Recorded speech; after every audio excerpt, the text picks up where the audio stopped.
Hola, ¿qué tal? Bienvenidos y bienvenidas sean todos ustedes a una entrega más de Orientando hacia las leyes. La entrega de hoy va a ser producto de los trabajos que estoy haciendo, preparativos del próximo ciclo académico que comienza ya prontamente. Y traigo a su consideración un tema de la materia filosofía del derecho. El tema es cómo la comunicación de masa tiene un impacto en el Estado y sus poderes.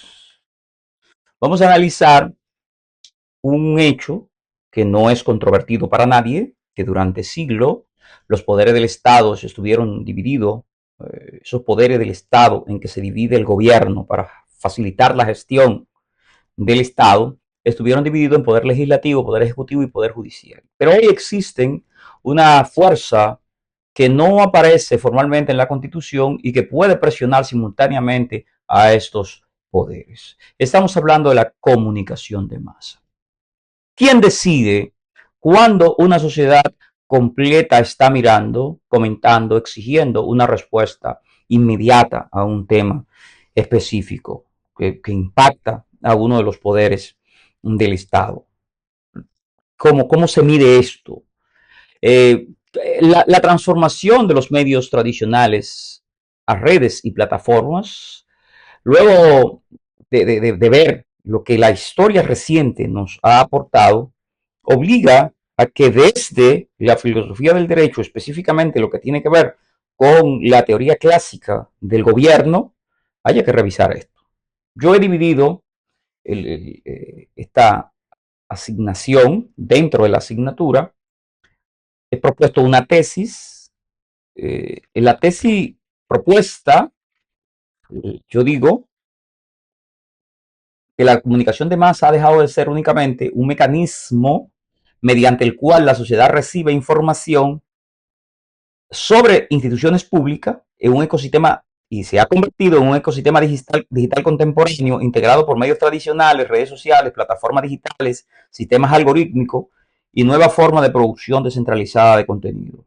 La comunicación participa activamente en la construcción de realidades políticas, jurídicas percibidas por los ciudadanos, haciendo este fenómeno que los agentes del Estado y del gobierno tienen necesariamente que prestar en algunos casos atención a los reclamos, en algunos momentos legítimos, por parte de la población, pero hay un momento que estos reclamos son agendas ocultas, en algunos momentos no son ni siquiera agendas ocultas, son defensas abiertas a intereses que son contrarios a los intereses de la mayoría. Entonces, partiendo de esta tesis central, vamos a, como siempre les digo, estos materiales de estos cursos, yo se los dejo colgado en el primer comentario para que usted pueda descargarlo, revisarlo, imprimirlo, comentarlo,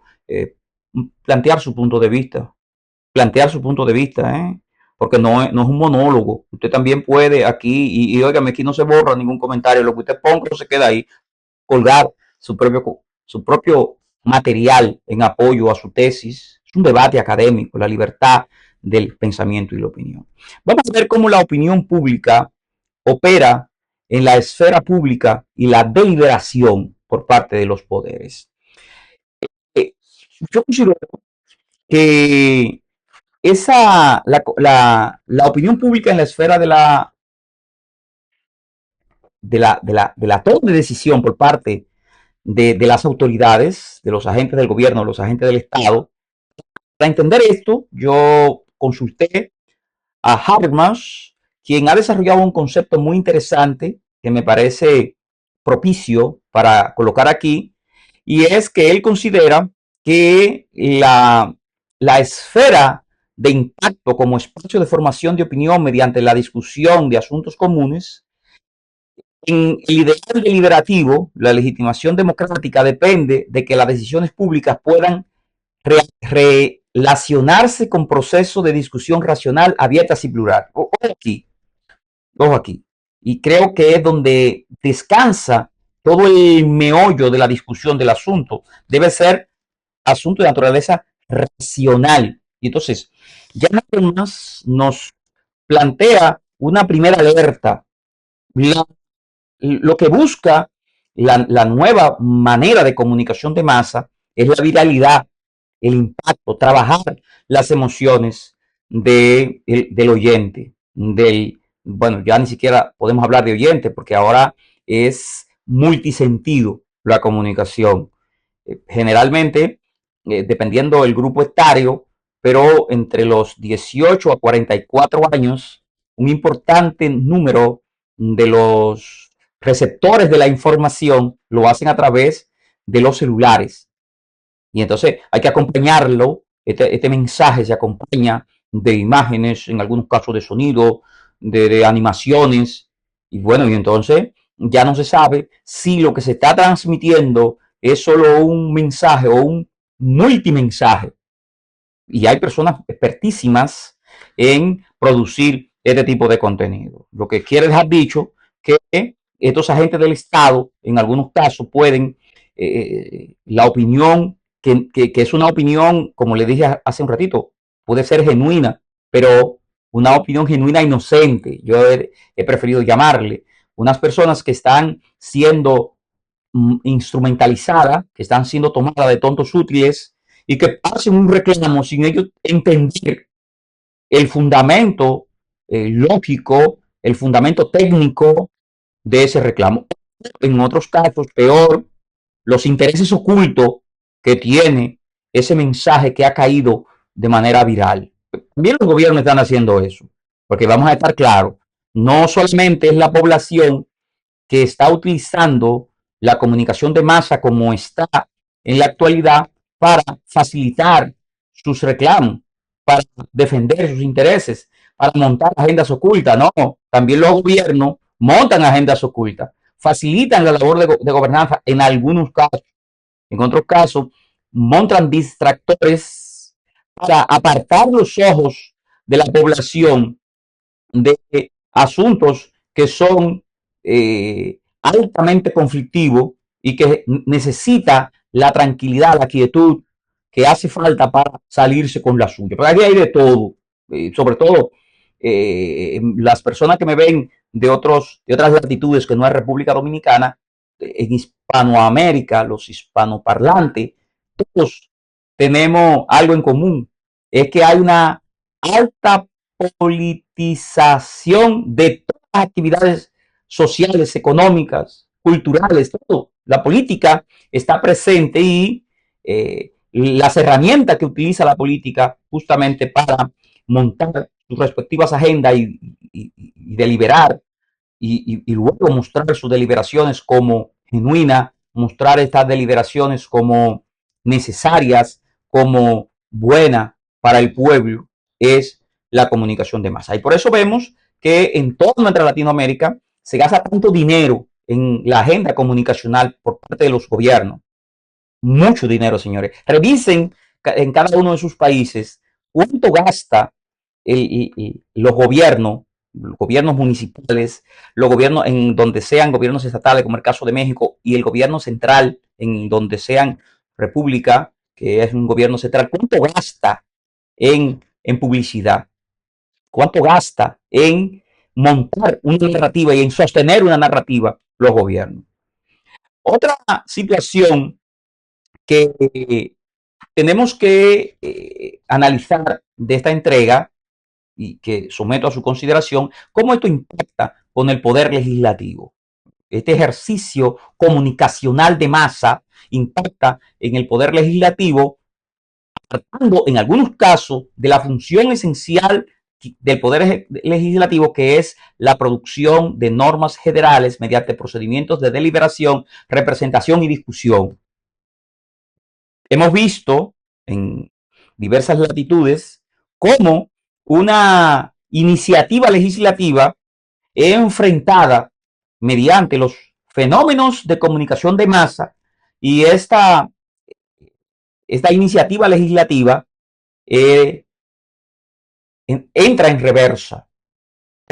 La coacción que ejercen los grupos, los grupos sociales a través de los esquemas comunicacionales. República Dominicana es un ejemplo. Duramos 20 y tantos años discutiendo una propuesta de modificación del Código Penal y entonces en días los influencers, sin ningún conocimiento técnico, sin ánimo de ofenderlo a mi conciudadano, pero sin ningún, la verdad, que se diga la verdad, sin ningún conocimiento técnico, obligaron al Poder Ejecutivo a que deposite una contrarreforma en el Congreso. Y esos ejemplos los podemos encontrar en todo el mundo hispanoparlante. Todo. Y eso incluye a España. Y cada uno de ustedes van a identificar un momento en donde la comunicación de masa doblegó el pulso legislativo. Desde la perspectiva de la racionalidad legislativa, las leyes deberían responder a diagnósticos verificables, evidencias empíricas, evaluación de consecuencias, coherencia institucional y deliberación suficiente. Eso no pasa en materia de comunicación de masa, porque en materia de comunicación de masa, como le dije hace un ratito, lo que se busca a la postre es tener la mayor cantidad de consumidores, seguidores, y esto se consigue mediante la viralidad. Y la viralidad no necesariamente respeta estos principios legislativos que les he señalado. De hecho, temas como el debate, el debate racional que respeta la seguridad jurídica, que respeta elementos como el estudio empírico de impacto de una pieza legislativa, no hay chance. La viralidad en los tiempos de comunicación de masas actuales es rápida.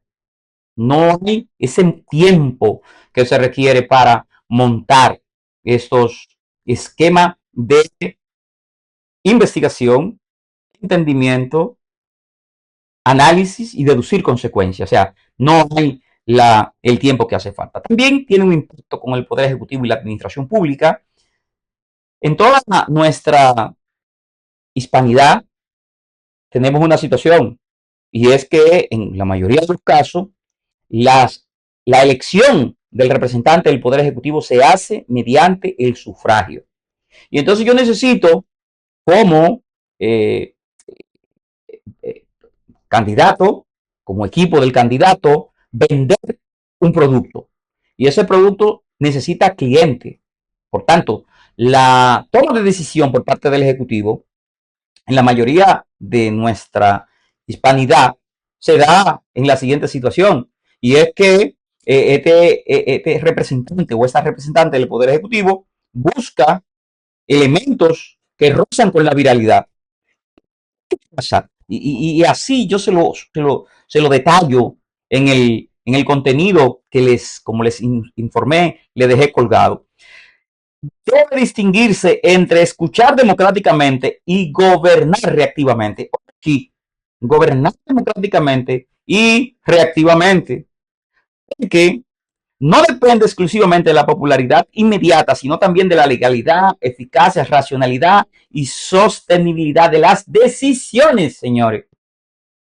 Vemos poderes ejecutivos tomando decisiones que se apartan de estos principios rectores de la buena gobernanza. También impactan al Poder Judicial. El Poder Judicial presenta la dimensión más delicada del problema, porque su legitimidad exige independencia e imparcialidad. El cuerpo de magistrados, jueces y juezas, debe decidir conforme al derecho y a los hechos jurídicamente acreditados, no conforme al volumen de la aprobación o rechazo de una decisión que genera. Siempre digo, cuando me toca hablar de este asunto, frente a mis estudiantes y a mis amigos, parafraseo a Cervantes en el Quijote: la vara de la justicia no puede torcerse por el brazo del poderoso ni por la lágrima de la viuda. La seguridad jurídica, esa certeza que tienen los habitantes del territorio de que van a recibir una solución a su reclamo conforme a la ley vigente, al debido proceso de ley, a los precedentes. No es que a ti de una manera y a ti de otra, no, así no. Y el riesgo, el Poder Judicial, que yo veo como abogado de ejercicio, es otra de mis facetas, que está todos los días en los tribunales de República Dominicana, no consiste únicamente en que el magistrado cambie conscientemente una decisión debido a la presión pública que pasa en toda nuestra Latinoamérica. Hemos visto acusaciones de lawfare, hemos visto esas acusaciones en toda Latinoamérica. La influencia puede ser más compleja que fiscales, investigadores, testigos, peritos, abogados y demás participantes del sistema operan dentro del mismo entorno social y comunicacional y pueden ajustar su narrativa, una postura clientelar, a que su declaración sea consona con lo que la población espera. Y eso es peligrosísimo, porque una investigación, un fiscal, tiene una objetividad y debe colocar los medios de prueba que sirvan tanto para sostener la acusación como lo que sirvan para exculpar al sospechoso mediante este nuevo esquema comunicacional que se ha montado de masa, basado en la viralidad, basado en el impacto, en las emociones. Un investigador que sea influenciado y en consecuencia actúe en esa dirección es muy peligroso para la seguridad jurídica, para la salud de sus investigaciones. Porque yo le voy a decir una cosa: la selección secundaria de la criminalización, que es esa actividad que hace un agente de investigación aparejando una conducta a un sospechoso, o cualquiera puede estar en medio de una línea de investigación. Y en medio de esa línea de investigación, lo único que te salva, que te proteja, es la ética del investigador. Que el investigador diga: no, por más que aclame la multitud, que lo imputemos en el proceso, yo no tengo evidencia que lo colocan en condición de autor, coautor, cómplice de este hecho. Por tanto, yo no tengo elementos para acusarlo, por más dulce, por más viral que sea imputarle, por más viral que sea, por más gracioso que me vaya yo a volver como investigador o como fiscal imputando a una u otra persona. Aquí este es un riesgo que el Poder Judicial tiene necesariamente. Los poderes judiciales de nuestra hispanidad tienen que observar.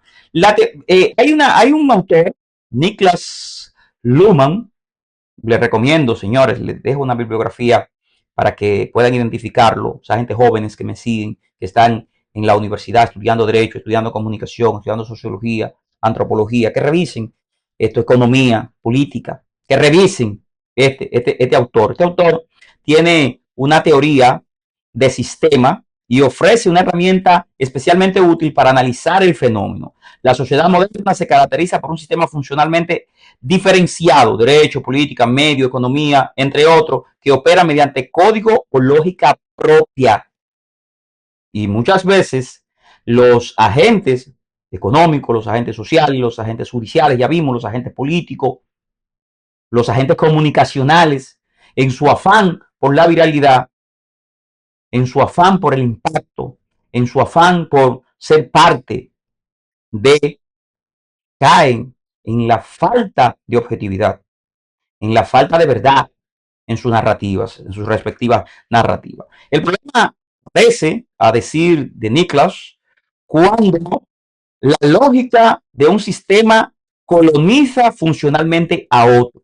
Y él aquí dice que si el legislador legisla principalmente según aquello que domina la tendencia, o si el Ejecutivo administra conforme al ciclo de indignación digital, las fronteras funcionales se debilitan. Oiga, nadie está hablando de esto en Latinoamérica. Por eso, a mis jóvenes que me dan el favor de seguirme, de ver estos contenidos, de analizar estos contenidos, por eso les dejo materiales colgados.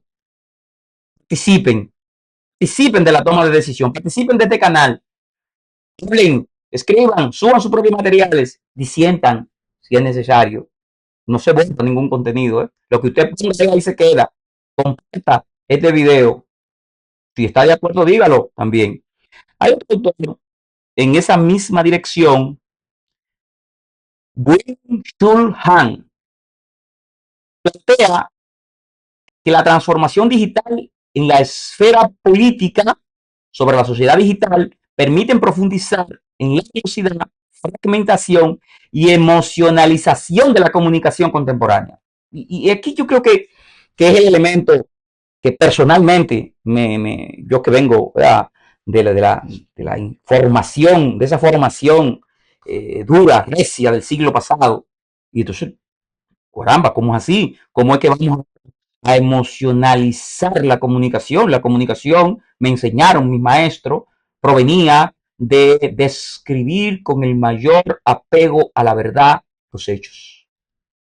Y entonces ahora, con este nuevo ecosistema digital, grandes cantidades de información no producen necesariamente mayor comprensión, sino emocionalizan al oyente, al receptor.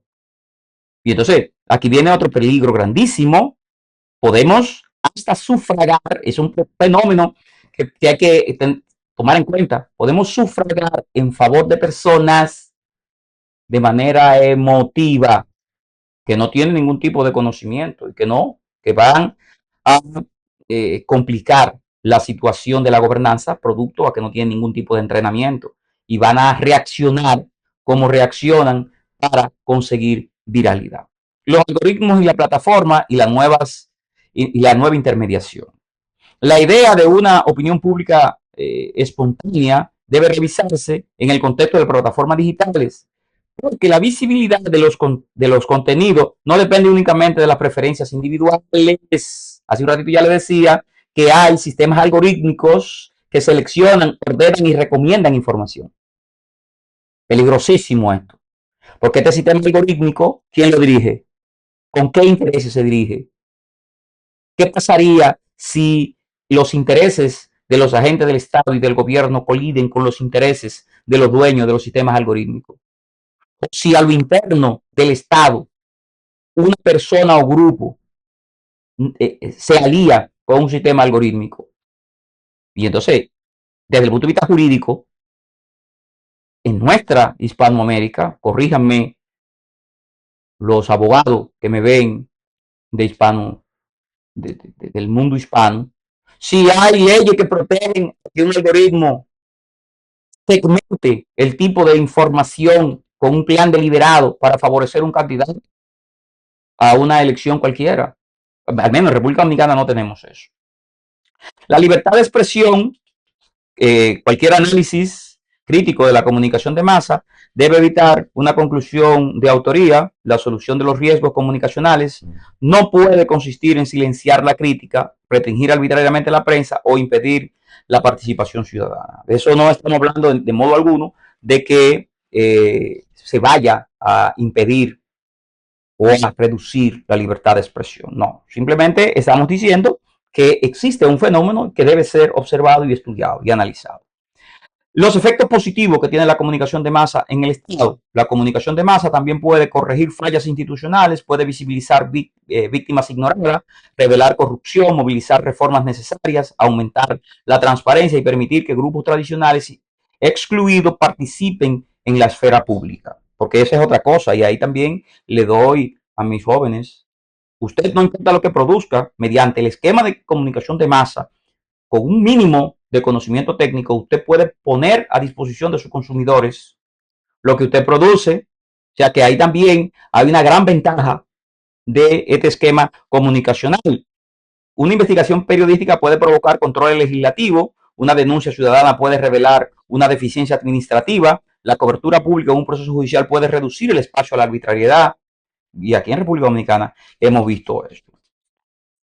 De suerte manera, entonces, que la comunicación de masa constituye uno de los principales espacios donde se construye actualmente la legitimidad pública y jurídica. Su influencia sobre el Estado es inevitable y en una democracia, en buena medida deseable, sin comunicación libre no existe fiscalización efectiva del Estado. Este es parte del curso de Filosofía del Derecho. Esta clase se titula La comunicación de masa y su impacto con el Estado y sus tres poderes. Les dejo el material, como es de costumbre, colgado en el primer comentario para que usted lo analice a profundidad, vea la bibliografía sugerida, lo comente, sigue sus comentarios. Si tiene otro material que le hace pensar diferente, también se exprese. Este es un espacio plural, abierto al debate libre de las ideas dentro del marco del respeto.